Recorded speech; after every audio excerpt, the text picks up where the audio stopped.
Assalamualaikum warahmatullahi wabarakatuh.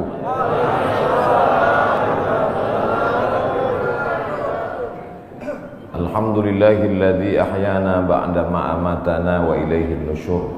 Wassalatu wassalamu ala asyrafil anbiya wal mursalin sayyidina wa maulana Muhammadin wa ala alihi wa sahbihi wa man tabi'ahu ila yaumiddin. Yang sama-sama kita hormati Bapak Jenderal Manajer PT Antam beserta seluruh keluarga besar PT Antam, bapak-bapak, ibu-ibu, hadirin hadirat, tak dapat saya sebut satu persatu. Insya Allah semua jamaah fardu subuh ini dimuliakan Allah Subhanahu wa Ta'ala. Amin ya rabbal alamin. Kita sudah masuk pada tanggal 17 Rajab. Artinya kita hanya ada waktu 13 hari lagi berada di bulan haram. Haram artinya mulia. Minal masjidil haram, dari masjid yang mulia. Ini tanah haram, berarti tanah mulia. Masjidil haram, masjid mulia. Tanah haram, tanah mulia. Khamar haram, artinya khamar kalau diminum menghilangkan kemuliaan, itu maka disebut haram. Ya, nanti ketika pulang dari Makkah anaknya nanya, "Ma, kemarin sholatnya di mana?" Masjidil Haram. Artinya apa? Jangan tanya-tanya. Dari dulu memang udah gitu. Haram diambil dari kata hurmatun, kehormatan, kemuliaan. Orang kalau sudah hilang harga diri, harkat, martabat, kehormatan, kemuliaan tak dipandang, maka disebut zina itu haram, khamar itu haram, judi itu haram. Karena kalau ketahuan orang melakukannya, hilanglah kehormatan, harkat, martabat dirinya. Mudah-mudahan kita diselamatkan sampai anak cucu kita dari yang haram-haram. Bulan haram, bulan yang dipilih Allah Ta'ala untuk memuliakan dirinya. Waktu yang paling mulia waktu subuh. Siapa yang memilih waktu subuh ini? Allah. Tidak bisa ada manusia di atas muka bumi ini memilih waktu untuk memuliakan Allah dengan cara dia. Tak bisa. Waktunya Allah yang milih.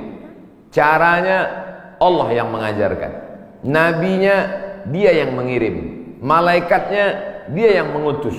Siapa malaikatnya? Jibril alaihissalam. Wahyunya Allah yang membawa Al-Quranul Karim dan sunnah Rasulullah SAW. Nabinya Muhammad sallallahu alaihi wasallam. Waktunya minha arba'atun hurum, ada 4 bulan yang mulia. Salasun mutawaliyatun, 3 bulan berturut-turut.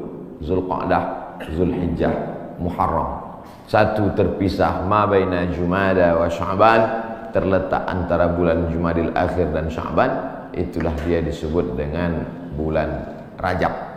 Makanya Nabi berdoa khusus bulan Rajab, Allahumma barik lana fi Rajab wa Sya'ban, berikan kami berkah di bulan Rajab dan bulan Sya'ban. Wa ballighna Ramadan, sampaikan kami ke bulan Ramadan. Ketika saya berdoa minta Rajab, bapak-bapak mengaminkan. Ada ibu-ibu satu diam aja. Ibu kenapa enggak mengaminkan? Saya sudah dapat Rajab. Rupanya nama suaminya Pak Rajab. Rajab artinya tarjib. Tarjib. Tarjib artinya ta'zim. Ta'zim artinya agung, tinggi, hebat. Bulan Rajab bulan yang tinggi, bulan yang hebat, yang dipilih oleh Allah Subhanahu wa Ta'ala. Amal yang paling afdal di bulan Rajab adalah amal yang paling mulia. Apa amal yang paling mulia? As-sawmu li wa ana ajzi bihi. Puasamu itu untukku, aku yang memberi balasannya. Maka paling afdal, paling bagus bulan Rajab ini adalah puasa. Dan hari ini kita jatuh pada hari Kamis. Siapa yang puasa hari ini, maka dia dapat 3. Saya niat puasa qadha hari ini, kata ibu, kata bapak, otomatis dia dapat 3. 1, qadhanya lunas.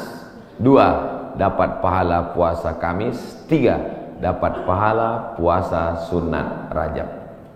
Saya tak bisa Pak Ustadz. Kenapa? Tadi nggak niat. Kamis depan. Mudah-mudahan masih hidup.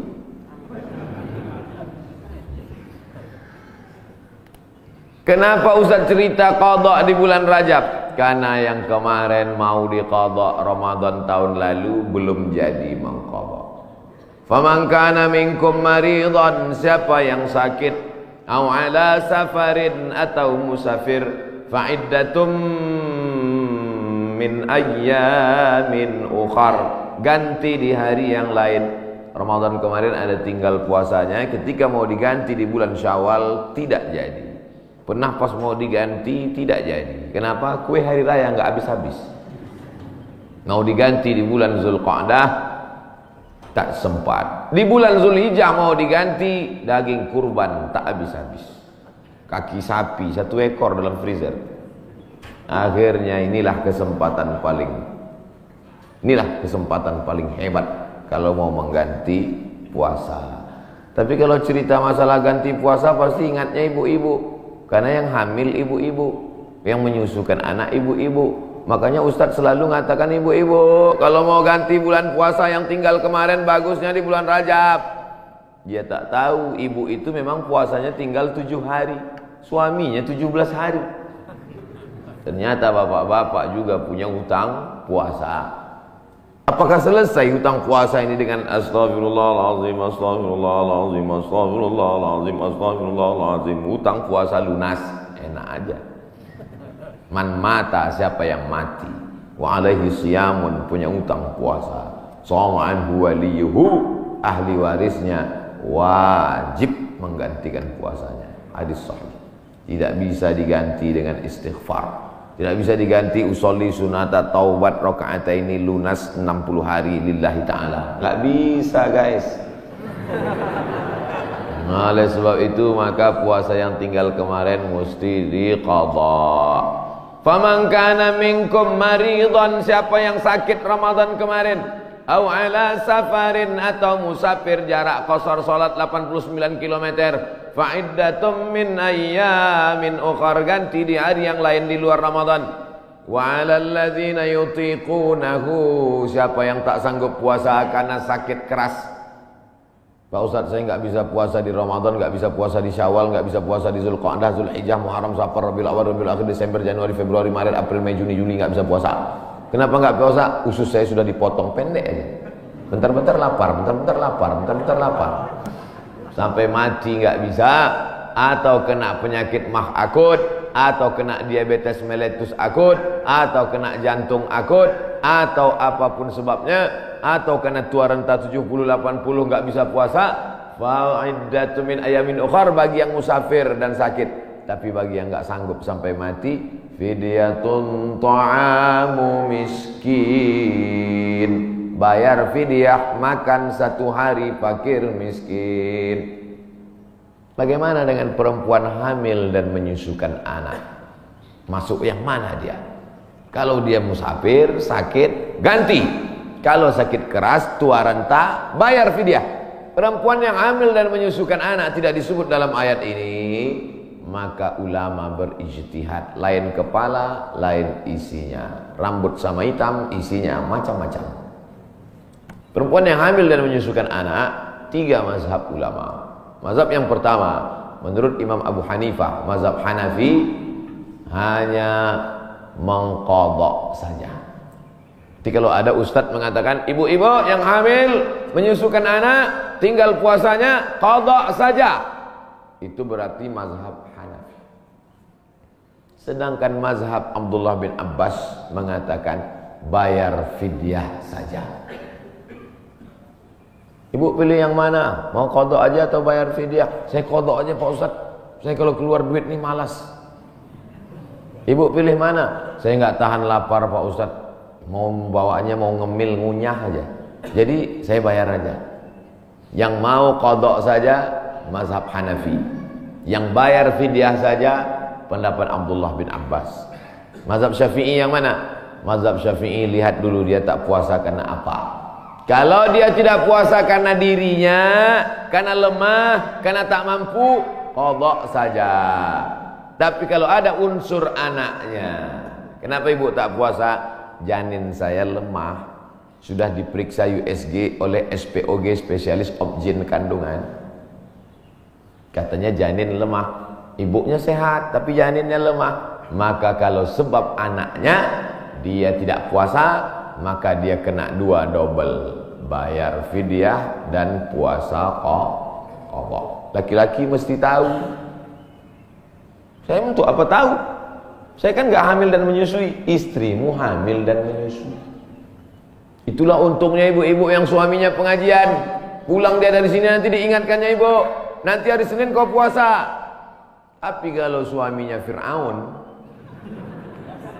ibu sedang puasa pun disuruhnya buka puasa. Apa itu puasa? Bapak Ibu yang dimuliakan Allah, ar-rijalu qawwamuna 'alan nisa. Berapa banyak puasa ibu, maka suami ikut bertanggung jawab. Kenapa? Karena istrinya itu tidak puasa gara-gara suaminya. Coba kalau kau tengok saja istrimu itu. Oleh sebab itu maka tanggung jawab luar biasa di hadapan Allah Subhanahu wa taala. Itulah maka saya sampaikan subuh ini tentang pentingnya mengganti puasa di bulan Rajab, karena ini salah satu kemuliaan, dapat double 2 pahala yang diberikan Allah Subhanahu wa taala. Masih ada kesempatan 13 hari lagi. Kalau mau diqadha pakai puasa Nabi Daud, bagus. Yasumu yauman wa yuftiru yauman. Puasa ini bagus karena saluran darah kita ini mampet. Saluran darah ini sama seperti saluran air, karena di dalamnya banyak lemak-lemak, banyak kolesterol, akhirnya tersumbat. Coba hidupkan keran air kencang, tapi pipanya digulung. Kerannya kencang, pipanya digulung. Apa yang terjadi? Bam! Pecah pembuluh darah. Oleh sebab itu salurannya mesti bersih. Bagaimana membersihkan saluran air? Ada serbuk yang menghilangkan minyak-minyak. Bagaimana cara membersihkan saluran darah? Maka bakteri-bakteri, kuman-kuman, penyakit-penyakit, kolesterol bisa habis bersih. Kenapa? Diri memakan diri sendiri dengan menahan makan minum selama dari pagi sampai petang. Makanya orang kalau cek darah dia nggak boleh makan minum. Saya dulu ketika cek dari ujung rambut sampai ke ujung kaki, Ustaz Somad besok medical check up, datang jam 10 pagi ke rumah sakit. Baik Pak Dokter, tapi syarat darahnya harus bersih. Gimana cara membersihkan darah Pak Dokter? Dari pagi sampai cek darah jangan makan berat, jangan sampai masuk nasi uduk, ayam penyet, ayam patah, ayam mati, ayam supaya darahnya bersih. Baru saya paham, rupanya membersihkan darah dengan tidak memasukkan makanan. Tapi itu bonus dari Allah. Dengan banyak puasa tubuh sehat, dengan banyak puasa badan sehat, dengan banyak puasa tidak ada kolesterol darah tinggi, diabetes mellitus dan kawan-kawannya. Dengan banyak puasa, banyak perempuan-perempuan sekarang rajin puasa, niatnya bukan lillahi ta'ala, diet ta'ala. Itu diet, itu bonusnya, hadiah dari Allah Subhanahu wa taala. Tetapnya niatnya tetap nawaitu shauma qadha'in, saya berniat besok puasa qadha lillahi ta'ala. Adik-adik mahasiswa, mahasiswi bagus banyak puasa, hemat belanja. Bagus puasa. Wa antasumu khairul lakum, dengan banyak puasa itu lebih baik bagimu. Begitu kata Allah Subhanahu wa taala. Habis bulan Rajab, saya nggak bisa puasa Pak Ustaz. Kenapa kau tak bisa puasa? Dokter ngasih tahu Bapak jangan puasa. Kalau puasa mati. Jangan puasa. Ngadu si Bapak ke ibu. Bu, tadi dokter ngasih tahu saya nggak boleh puasa. Kenapa Bang? Karena kalau puasa mati. Abang mati aja lah. Tak boleh pilih mati. Kalau pilih dua, antara sakit atau mati, tidak boleh pilih mati. La tulqu bi aydikum ila tahlukah. La tulqu bi aydikum ila tahlukah. Jangan jerumuskan dirimu ke dalam kebinasaan. Maka jangan memilih mati daripada puasa. Kita diberi keringanan oleh agama Islam. Saya mau mengisi bulan ini Pak Ustadz, tapi puasa nggak sanggup. Banyak-banyak sholat sunnah. Sholat sunat wudu. Usolli sunnatal wudu raka'ataini lillahi ta'ala. Bilal, sini. Ada apa ya Rasulullah? Sami'tu dafana alaika baina yadayya fil jannah. Ku dengar suara gesekan sendalmu dalam surga. Bilal, kedengaran suara sendalnya dalam surga. Kresek, kresek, kresek, kresek, kresek. Sendal kalau digesekkan ke tanah berbunyi kresek, kresek. Apalagi sendal baru. Bilal, aku dengar suara gesekan sendalmu dalam surga. Apa amalmu Bilal? Kata Bilal, aku tidak pernah meninggalkan solat sunat wudu. Habis wudu, solat sunat wudu 2 rakaat. Bagi yang biasa pakai usolli sunnatal wudu. Bagi yang tidak pakai usolli, dalam hati saja. Allahu Akbar. Niatnya sah dalam hati. Saya termasuk yang tidak mewajibkan melafazkan niat. Tapi bagi yang melafazkan, jangan sampai dibid'ahkan, disalahkan. Karena niat itu letaknya di hati. Cuman hati kita kadang bimbang, goyang, ragu. Untuk menguatkan hati maka diucapkan di mulut. Tiba-tiba masuk masjid, Allahu Akbar. Dalam hati ragu, ini tahiyatul masjid apa qobliyah? Ragu dia, ini tahiyatul masjid apa qobliyah? Niat tidak bisa setelah takbiratul ihram. Niat itu sebelum takbiratul ihram atau dalam takbiratul ihram. Pilih antara dua. Oleh sebab itu maka untuk menguatkan apa yang dalam hati, saya salat qobliyah subuh. Usolli sunnatas subhi rak'ataini qabliyatan lillahi ta'ala. Saya tadi masuk sudah azan. Waktu hanya cukup 2 rakaat. Pilih mana? Kalau cepat datangnya tahiyatul masjid dulu. Setelah tahiyatul masjid baru qabliyah. Tapi kalau datangnya lambat, qabliyah. Karena kalau tahiyatul masjid enggak dapat qabliyah. Tapi kalau qabliyah automatically dapat tahiyatul masjid. Tapi jangan gara-gara ini lambat terus datangnya. Nah, Ustaz Somad pandai ceramah aja nyuruh cepat datang. Ustaz sendiri lambat datang, sengaja lambat. Karena kalau cepat banyak yang minta foto. Nah, oleh sebab itu yang paling afdal adalah cepat-cepat datang ke masjid. Allahumma ftahli abwaaba rahmatik. Bukakan untukku pintu rahmatmu. Mau keluar masjid, doanya sudah ditulis di pintu. Allahumma inni as'aluka min fadlik. Ini hebatnya masjid PT Antam, doanya ditulis di pintu. Banyak juga di masjid lain doanya ditulis di lampu running text. Pas lampunya mati, doanya hilang. Ini kan tulis. Jadi jamaah bisa ngelihat. Pas mau masuk, Allahumma inni, Allahumma ftahli abwaaba rahmatik. Bukakan untukku pintu-pintu rahmatmu ya Allah. Sampai ke dalam tahiyatul masjid. Usolli sunnatan tahiyatul masjid raka'ataini lillahi ta'ala. Idza dakhala ahadukumul masjid, kalau kamu masuk masjid fala yajlis. Jangan duduk hatta yusolli raka'ataini, sampai salat sunat 2 rakaat. Tahiyatul masjid, qabliyah, ba'diyah, salat sunat wudu, salat sunat duha, salat sunat isyraq, salat sunat awabin, salat sunat tasbih. Perbanyak salat sunat. Saya semua udah Pak Ustaz. Apa yang belum? Salat sunat mutlak. Ada salat sunat yang terikat waktu, duha. Ada salat sunat yang terikat momen, tahiyatul masjid. Ada salat sunat yang tidak terikat apa-apa. Salat sunat aja 2 rakaat. Enggak ada angin, enggak ada hujan, salat sunat aja 2 rakaat. Kau salat sunat apa tadi? Salat sunat aja 2 rakaat. Mana ada salat sunat aja? Salat sunat tidak terikat dengan apapun, namanya mutlak. Mutlak artinya lepas, tidak terikat dengan apapun. Syukur kepada Allah Subhanahu wa taala. Suatu ketika Nabi bertamu ke rumah sahabat. Sampai di rumah sahabat dikasih makan, dikasih minum, dijamu dengan jamuan luar biasa. Setelah itu dia salat sunat 2 rakaat. Salat sunat apa namanya? Kan enggak mungkin usolli sunnatan 2 rakaat karena sudah dikasih makan enak lillahi ta'ala. Enggak ada. Makanya kita kadang salat sunat aja 2 rakaat sebagai ungkapan syukur kepada Allah. Cara bersyukur subhanallah, betul. Cara bersyukur berzikir banyak selawat, betul. Tapi syukur yang paling bagus adalah dengan salat. Salat sunat aja 2 rakaat. Aku salat sunat 2 rakaat karena bersyukur kepada Engkau atas nikmat yang begitu hebat, yang begitu banyak. Abang tadi salat sunat? Ya, salat sunat apa? Syukur. Hari ini kau enggak? Lauknya enggak enak. Oh, enggak bisa begitu. Nikmat ini bukan cuma makanan enak, hidup nyaman juga nikmat. Tinggal di komplek ada masjidnya juga nikmat. tinggal di lingkungan yang mengingatkan kita kepada Allah. Berapa banyak orang kerjanya mantap tapi sholat nggak bisa. SMS ke saya, meleleh air mata baca SMS-nya. Ustaz Somad, apa hukumnya sholat di WC? Hah? Ente mau ngetes saya apa gimana nih?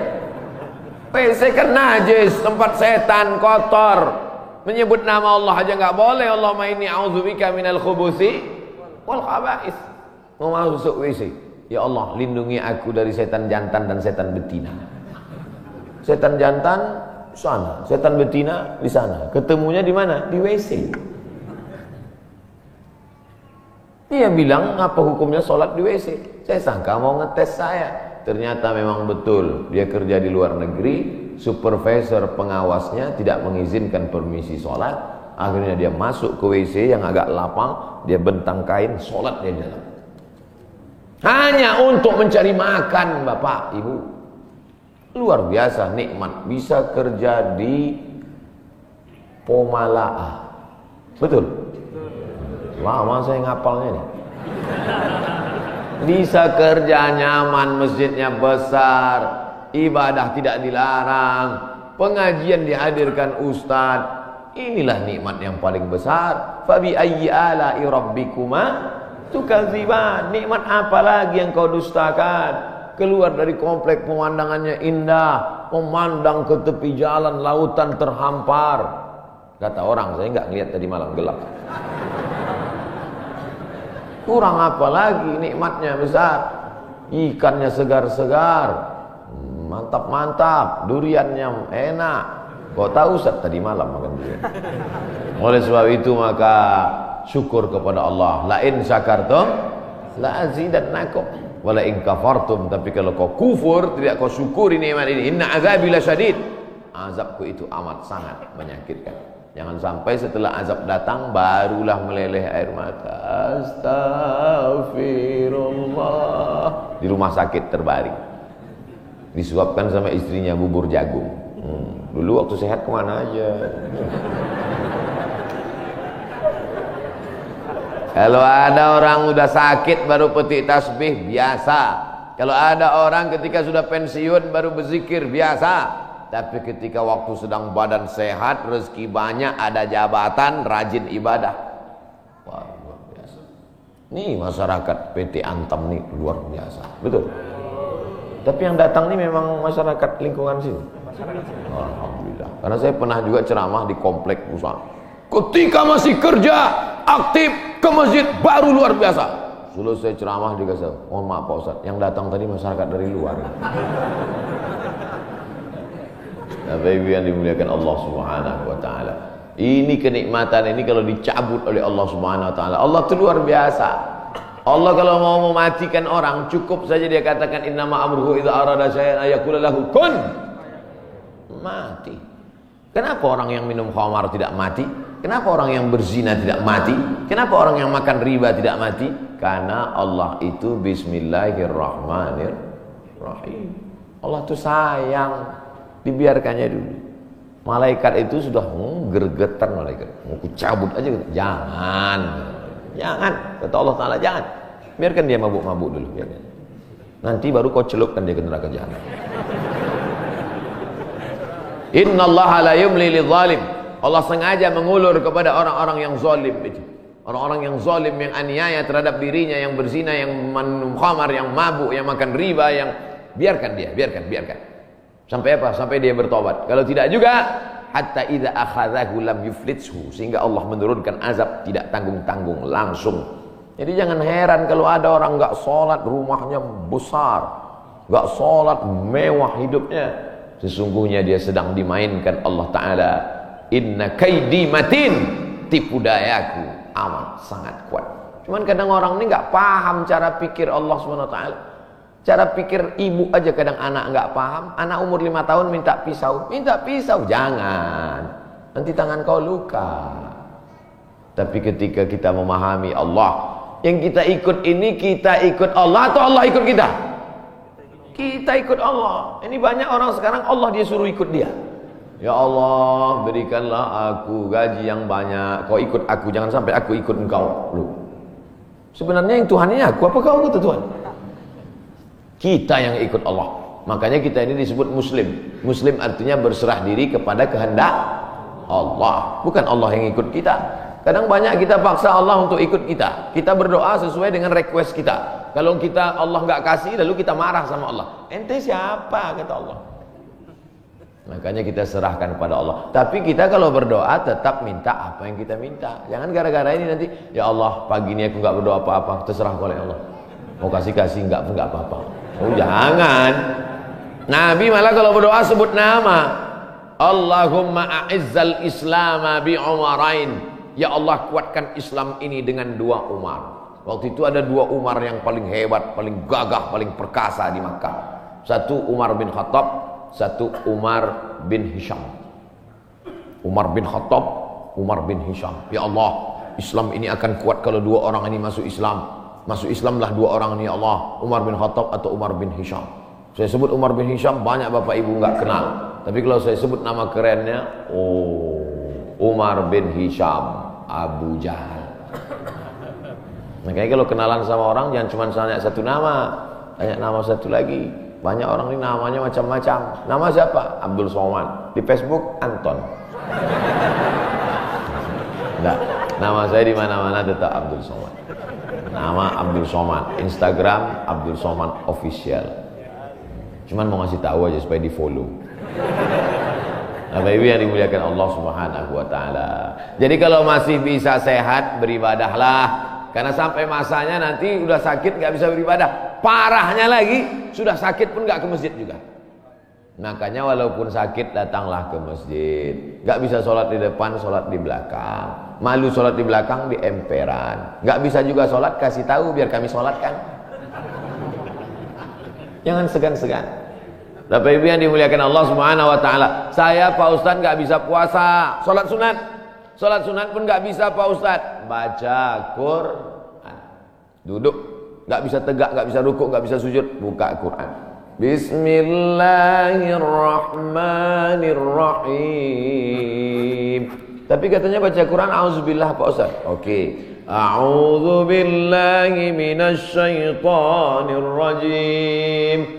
Bismillahirrahmanirrahim.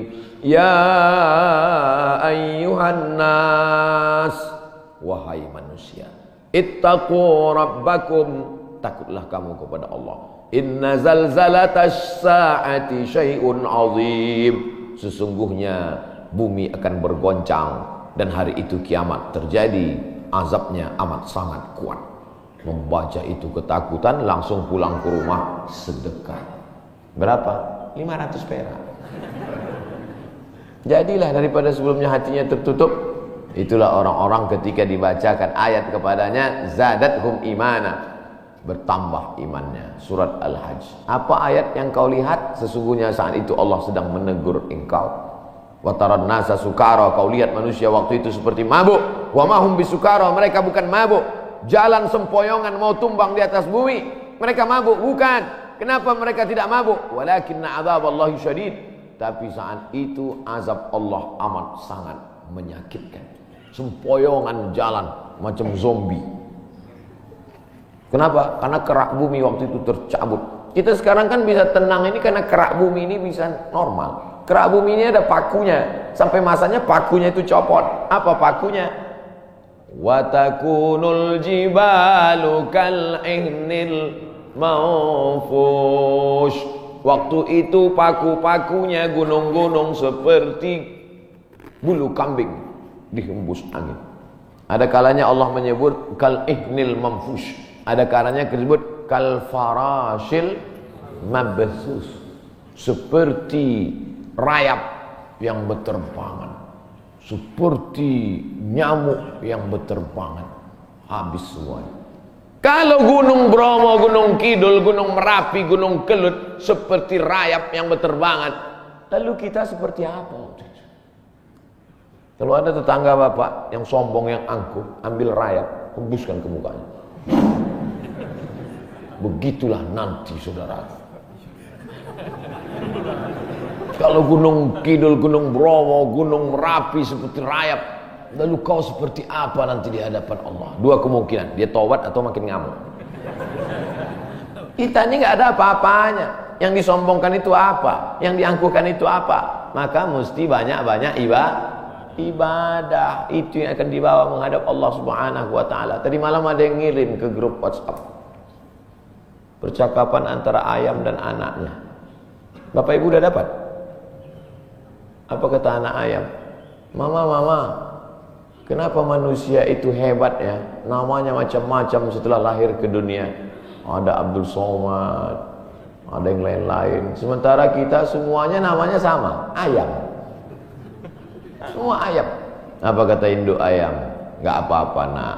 Mereka memang namanya mantap-mantap. Tapi setelah mati semuanya namanya satu, mayat. Beda sama kita. Kita memang ayam, tapi setelah kita mati ada ayam panggang, ada ayam goreng, ada ayam. Mereka memang hebat-hebat, mereka kaya-kaya, mereka pejabat-pejabat, mereka punya jabatan, mereka punya ilmu, mereka punya gelar profesor doktor. Tapi setelah mereka mati, tidak ada yang mendatangkan manfaat, semuanya menjadi mayat.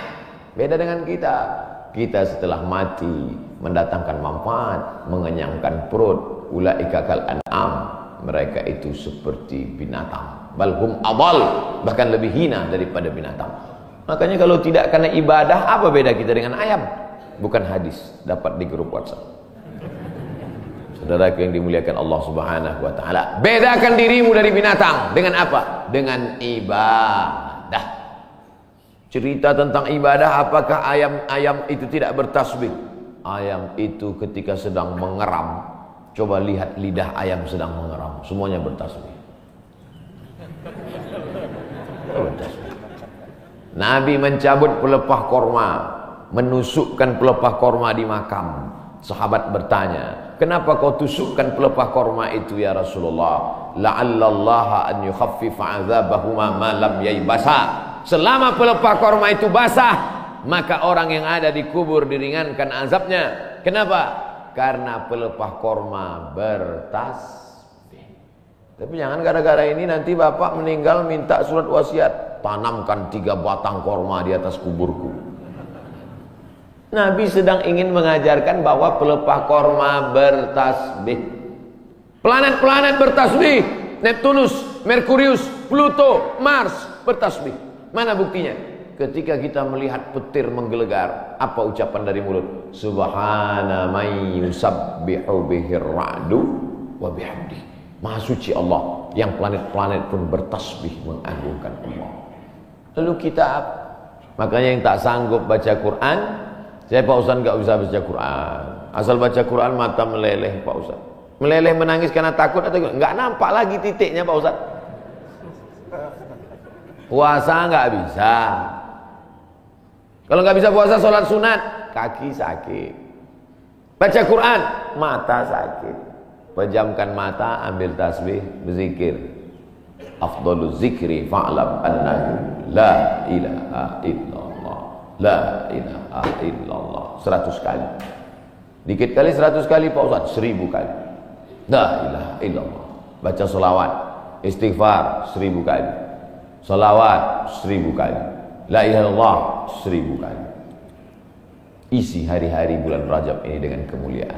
Belum tentu bulan Rajab tahun depan kita masih hidup. Saya insya Allah hidup, Bapak Ibu nggak tahu. Yakin sekali Ustaz Somad ini. Mati jangan dicari, tapi kalau dia datang kita tidak akan bisa lari. Ainama takunu yudrikumul maut. Dimanapun kau berada, mati akan datang menghampirimu. Walau kuntum fi burujim musyayyadah. Walaupun kau berada di dalam tembok yang sangat kokoh. Dulu orang Arab kafir musyrik dibuatnya tembok, masuk dia ke dalam, sembunyi. Oh, pertanyaan, saya sangka surat kematian. Kita akan dituntut di hadapan Allah Subhanahu wa taala. Begitulah Allah. Jadi intinya isi bulan Rajab, pertama puasa, kedua salat sunat, ketiga baca Quran, keempat zikir. Saya empat-empatnya udah Pak Ustaz. Mantap. Empat-empatnya belum Pak Ustaz. Mulai hari ini. Puasa sunat niatnya boleh setelah sholat subuh. Nah, pulang dari sini sampai rumah, lihat lemari makan, nggak ada makanan, puasa sunat. Tapi dengan syarat dari azan subuh tadi nggak masuk apa-apa. Jangan sampai udah 3 batang masuk. Puasa sunat nggak bisa. Batal.